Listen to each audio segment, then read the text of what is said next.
বলা হয়েছে যে কি আমার ফার্স্টে থাকবে যে নাম্বার অফ ফ্লাক্স রিভার্সাল কত divided by number of bit in the bit pattern. Clear? তার মানে কি আমার এ ইকুয়াল টু কি হচ্ছে যে আমার উপরে থাকবে ফ্লাক্স রিভার্সাল কয়টা আছে আমার সেখানে ডিভাইডেড বাই আমার সেখানে বিট কয়টা আছে। ঠিক আছে, ফার্স্টেরটাতে যদি দেখি এটার ক্ষেত্রে আমাকে বলা হলো যে নাম্বার অফ ফ্লাক্স রিভার্সাল, যেখানে নাম্বার অফ ফ্লাক্স রিভার্সাল কত মানে আর কয়টা আছে এখানে একটা না, রাইট? উপরেরটার ক্ষেত্রে আমি ফার্স্টে এটা দেখবো না যে আমার রিভার্সাল কয়টা আর কয়টা আছে, জাস্ট আর কয়টা আছে সেটা চেক করবো যে আর আছে একটা, তার মানে কি 1 ডিভাইডেড বাই কয়টা বিট আছে এখানে দুইটা বিট 1 ডিভাইডেড বাই 2। ক্লিয়ার? এখানে মানে কোশ্চেনটা করে দেওয়াই আছে, এই যে দেখেন যে 1 ডিভাইডেড বাই 2। এরপর আমি আবার কি দেখলাম, তারপর যদি এটাতে আসি এখানে দেখেন নাম্বার অফ রিভার্সাল কয়টা এখানে দুইটা, মানে কি 2 ডিভাইডেড বাই কয়টা নাম্বার এখানে 1 2 3, তার মানে কি তিনটা, মানে জাস্ট কয়টা নাম্বার সেটা গুনতে হবে আর কি। এটাকে ডিজিটাল মানে হচ্ছে কি কি বলে বাইনারি থেকে ডিজিটালে কনভার্ট করে নেওয়া দরকার নাই, জাস্ট আমার এখানে কয়টা নাম্বার আছে সেটা এখানে লিখতে হবে। এর সূত্রটা আমরা বুঝলাম। এখন দেখেন যদি বি এর ক্ষেত্রে বলা হয়, বি এর ক্ষেত্রে আমার সূত্রটা হচ্ছে 1 divided by 2 to the power n, আর n এর মানে হচ্ছে যে নাম্বার অফ বিট কয়টা। ক্লিয়ার? জাস্ট যদি এখানে আসে তার মানে কি 1 divided by 2 to the power 2 না এখানে, কারণ কয়টা এখানে নাম্বার আছে 2। n ইকুয়াল টু হচ্ছে কি এখানে যে সূত্রটা বলা আছে যে এখানে সূত্রের মধ্যে nটা হচ্ছে যে number of bit in the bit pattern, আমার এখানে কয়টা নাম্বার আছে সেই বিটের প্যাটার্নটা থাকবে। আবার এটার ক্ষেত্রে কি যে 1 ডিভাইডেড বাই 2 টু দি পাওয়ার 3, তাই না? আবার এটার ক্ষেত্রে কি 1 ডিভাইডেড বাই 2 টু দি পাওয়ার এটা কত হবে 4 টু দি পাওয়ার কত 4, রাইট? তাই না? তার মানে কি আমাকে আগে এভাবে এ এবং বি এর মানগুলোকে বের করে নিতে হবে, সেকেন্ড অ্যান্সারটাকে আমাকে বের করার জন্য জাস্ট কি করতে হবে সবগুলা রোয়ের এ এবং বি গুণ হবে এবং লাস্টে গিয়ে কি হবে ওই সবগুলোকে আমাকে যোগ করতে হবে, a1 into b1 plus a2 into b2 plus a3 into b2। তো এই সবগুলো করার পরে যে অ্যান্সারটা সেই অ্যান্সারটাই হচ্ছে কি আমাদের এভারেজ বিট ফ্লাক্স রিভার্সাল পার বিট। ক্লিয়ার 2 নাম্বারটা? জি ম্যাম। ঠিক আছে, এখন আমরা যদি ফার্স্টের নাম্বারটাতে যাই যে ভ্যালু অফ মিনিমাম এবং ম্যাক্সিমাম রান লেন্থ, যে আমার মিনিমাম এবং ম্যাক্সিমাম রান লেন্থটাকে বের করতে হবে। এটাকে আসলে আরএলএল নিচে হচ্ছে এক্স কমা ওয়াই দিয়ে লেখা হয়, এটা লেখার প্যাটার্নটা হয়তো এখানে লেখা আছে এই যে এইভাবে যে আরএলএল তারপরে ব্রেকেট দিয়ে ছোট করে এক্স কমা ওয়াই। এক্স হচ্ছে কি আমার মিনিমাম রান লেন্থ কত, মানে মিনিমাম আমি কয়টা ফ্লাক্স রিভার্সাল দিতে পারবো, আর ওয়াই হচ্ছে যে ম্যাক্সিমাম আমি কয়টা ফ্লাক্স রিভার্সাল দিতে পারবো। ঠিক আছে? আচ্ছা, তো এখন দেখেন এইটার ক্ষেত্রে সূত্রটা কি হবে। এইটার ক্ষেত্রে সূত্রটা হচ্ছে যে আমাকে এই এই যে প্যাটার্নটা আছে এনকোডিং এর প্যাটার্নটা আছে এইটা দেখে আমাকে বের করতে হবে যে আমার এই যে ফার্স্টের দিকে যে আর সেখানে ফার্স্টে কয়টা আর আছে, আবার লাস্টের দিকে যে আর সেই আরটা কয়টা আছে। যদি আমরা সূত্রটাতে একটু যাই এখানে দেখেন ফার্স্টে আমরা এক্স এর ভ্যালু বের করবো। এক্স এর ভ্যালু বের করার জন্য আমাকে ফার্স্টে কি করতে হবে যে find the minimum number of S before R. তার মানে কি আমার যেই আরটা আছে যে রিভার্সাল আছে সেই রিভার্সালের আগে আমার কয়টা এস আছে মিনিমাম। আমরা এখানে বের করতেছি যে মিনিমাম রান লেন্থ মানে হচ্ছে কি এক্স এর ভ্যালু, তার মানে কি আমাকে এখানে মিনিমাম ভ্যালুটাই বের করতে হবে যে আমি কতটা স্পেসিং দিচ্ছি। আমি আসলে বের করবো হচ্ছে কি ফ্লাক্স রিভার্সাল, বাট রিভার্সালের আগে কি করতে হবে রিভার্সালের মাঝখানে যে স্পেসিংটা থাকে আমি এই আর এর আগে কয়টা আমার স্পেস আছে সেটাকে বের করবো, আবার এই আর এর পরে কয়টা স্পেস আছে সেটা আমাকে বের করতে হবে। তো দুইটা মিলে আমাকে আসলে যোগ করতে হবে। এই পুরাটাই হচ্ছে আমার সূত্রটা। আমি ফার্স্টে কি বের করবো যে find minimum number of S before R, তার মানে হচ্ছে কি আর এর আগে মিনিমাম কয়টা এস আছে সেটাকে আমি বের করবো। Find minimum number of S after R, আর যেটা আছে তারপর সবচেয়ে মিনিমাম কয়টা এস আছে সেটাকে বের করবো। এই দুইটা নাম্বারকে নিয়ে আমি আসলে যোগ করবো, যোগ করার পরে যে অ্যান্সারটা হবে সেটাই হচ্ছে আমাদের এক্স এর ভ্যালু।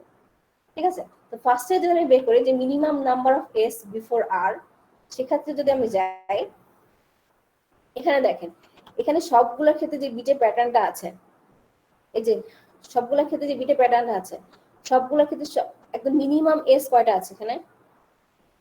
এখানে দেখেন এই আর এর আগে কোনো এস আছে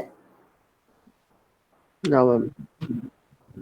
তার মানে কি এখানে 0টা এস, এই আর এর আগে একটা এস, এই আর এর আগে 2টা এস, আবার এর আগে 0টা এস। তার মানে কি এইখানে সবগুলোর ক্ষেত্রে মিনিমাম এস আমার কয়টা?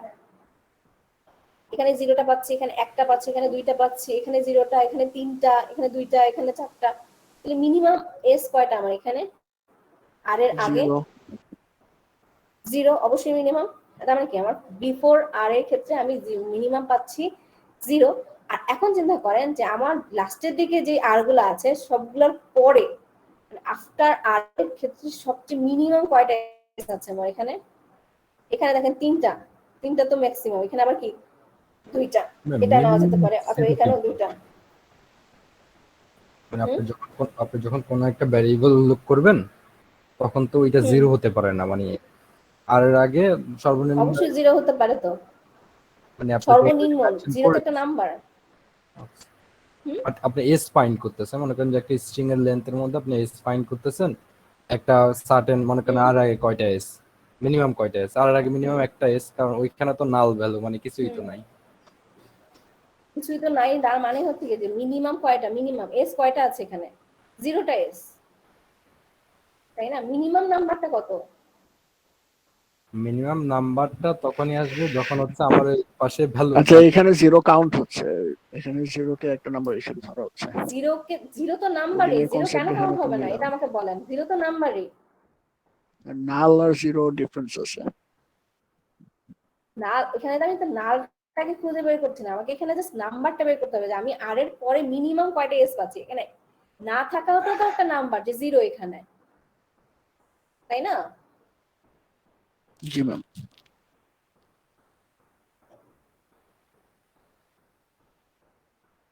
ওকে, তো যেটা বলছিলাম যে আমি এখন দেখছি যে জাস্ট আর এর পরে মিনিমাম কয়টা এস আছে। মিনিমাম কয়টা আছে এখানে? 2টা ম্যাম। মিনিমাম 2টা না? জি ম্যাম। 2টা এস। তার মানে কি আমি আর এর আগে মিনিমাম পাচ্ছি হচ্ছে কি 0টা, আর আর এর পরে মিনিমাম পাচ্ছি হচ্ছে কি 2টা। তার মানে কি 2, 0 প্লাস 2 কত হচ্ছে আমার নাম্বার? 2। 2। তার মানে কি আমার এক্স এর ভ্যালু হচ্ছে এখানে 2। ক্লিয়ার? বুঝতে পারছি?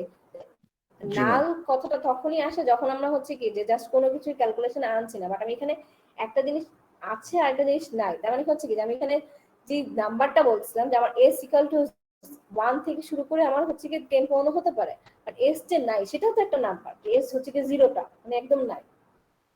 সেক্ষেত্রে হচ্ছে কি যে আমার এখানে কোন একটা ভ্যালু তো ছিলই। সাপোজ আমার এখানে রিভার্সাল ছিল, বাট আগে হচ্ছে রিভার্সালও থাকতে পারে। সেক্ষেত্রে এমন না যে এখানে স্পেস নাই দেখে অন্য কোনো ভ্যালু নাই, ভ্যালু কিন্তু আছে, কিন্তু ওই ভ্যালুটা আসলে এস না। বোঝাতে কি পারলাম? নাল জি যদি আমি ম্যাম। বোঝাতে চাইতাম তো সেক্ষেত্রে মানে হচ্ছে যে ওখানে কোনো ধরনের ভ্যালু নাই, আর এখানে এস নাই। মানে ওখানে আসলে প্যাটার্নটা 1 1 এর জন্য প্যাটার্নটা হচ্ছে কি সাপোজ আমার কি ছিল যে আর এস এস এস ছিল, আর এই আর এস এস টা আসলে এই 1 1 এর জন্য। আর এর আগেও তো আমার ডেটাটা ছিল, তো তখন এর আগে যদি ডেটাটা থাকে সেটার জন্য অবশ্যই একটা প্যাটার্ন ছিল। আর ওই প্যাটার্নের মধ্যে সেখানে আসলে কোনো এস পাচ্ছি না, এটা আমার এস না হয়ে হয়তো রিভার্সাল আরও হতে পারে। আর ওই আরটাকে আমরা গণাতে আনতেছি না, বাট আমি এই 1 এর জন্য শুধুমাত্র চেক করছি যে 1 এর জন্য আমি আসলে কি পাচ্ছি। বুঝতে পারলাম? জি ম্যাম। ঠিক আছে, এখন দেখেন এটা ছিল আমার হচ্ছে কি মিনিমামটা বের করা। তো মিনিমামের ক্ষেত্রে আমি সবসময় মিনিমামই খুঁজতেছিলাম। এখন আমি ম্যাক্সিমাম যখন আসবো, ম্যাক্সিমামের ক্ষেত্রে আমি ম্যাক্সিমামই খুঁজবো, যে আমি খুঁজবো যে আমার find the maximum number of S before R. তার মানে হচ্ছে কি যে আমি আর এর আগে ম্যাক্সিমাম কয়টা এস আছে সেটা খুঁজে বের করবো। এখানে তো 0, এটা অবশ্যই ম্যাক্সিমাম না। এখানে একটা, এখানে 2টা, এখানে 3টা, এখানে 4টা। তার মানে কি আমার ম্যাক্সিমাম কয়টা আছে? 4 আর এর আগে, জি ম্যাম। রাইট? আর এখন ফার্স্টে আমি আর এর আগে পাচ্ছি 4টা এস। এখন আর এর পরে ম্যাক্সিমাম কয়টা পাবো আমি? 3টা। এখানে 3টা, তাই না? তার মানে কি আমি 3টাই ধরে নিতে পারি, কারণ এখানে 2টা 2টা 2টা 2টা 3। তার মানে কি আমার ফার্স্টে আছে 4টা এবং পরে আছে 3টা, দুইটা মিলে যোগ করে আমার কত ওঠা হচ্ছে? 7টা। তার মানে কি আমার ওয়াই এর ভ্যালু এখানে কত হচ্ছে কি? 7। ক্লিয়ার? ক্লিয়ার সবার কাছে? বুঝতে পারছি? জি ম্যাম। তার মানে কি আমি এখানে তাহলে আমার অ্যান্সারটা কত হচ্ছে যে আর এল এল এক্স এর ভ্যালু হচ্ছে 2 আর ওয়াই এর ভ্যালু হচ্ছে কি 7। বোঝা গেছে? তার মানে কি এই ধরনের ম্যাথ আসলে পারা যাবে? জি ম্যাম। ম্যাম কোশ্চেন প্যাটার্নটা কি একটু মিস মিস করেছি এটা শুরু করার Okay. সময়। কোশ্চেন প্যাটার্নটা কি প্রথম যে টেবিলটা আছে ওইরকম? আচ্ছা, কোশ্চেন প্যাটার্নটা হচ্ছে হ্যাঁ, এই প্যাটার্নটা হবে। কোশ্চেনের প্যাটার্নটা আপনাকে এই বিটের প্যাটার্নটা দিয়ে দেওয়া থাকবে, এনকোডিং এর প্যাটার্নটা দিয়ে দেওয়া থাকবে। আপনাকে এই দুইটা কোশ্চেন করা হবে। আপনাকে ফার্স্টে যেটা বের করতে হবে, এর ভ্যালুটা বের করতে হবে, বি এর ভ্যালুটা বের করতে হবে। তারপর আপনি হচ্ছে কি এটার অ্যান্সার দিলেন, এরপরে আপনি হচ্ছে ফার্স্টেরটার অ্যান্সার দিলেন। ক্লিয়ার? ম্যাম পাশের কলামগুলো এই ফ্লাক্স রিভার্সাল পার বিট এ আর বি এটা আপনাকে বের করে নিতে হবে আর কি, কারণ এই এ এবং বি প্রত্যেকটা এর রো এর সূত্রটা জন্য আমি বের এখানে করবো লিখে আমরা? দিয়েছি। হ্যাঁ, প্রত্যেকটা রো এর জন্য আপনারা বের করবেন। চাইলে আপনি এই পুরাটাকে না তুলে জাস্ট শুধুমাত্র এ এবং বি টাকে তুলে, মানে জাস্ট এ এবং বি টাকে তুলে জাস্ট এ আর বি এর ভ্যালুগুলোকে লিখে ফেললেন আর কি। কোশ্চেনটা পুরাটা ওঠানোর দরকার নেই আর কি। আপনার সুবিধার জন্য, আপনি যদি চান যে না এটা লিখলে আমার সুবিধা হবে ওভাবে লিখে নিলেন আর কি। বুঝতে পারছি? ক্লিয়ার সবাই?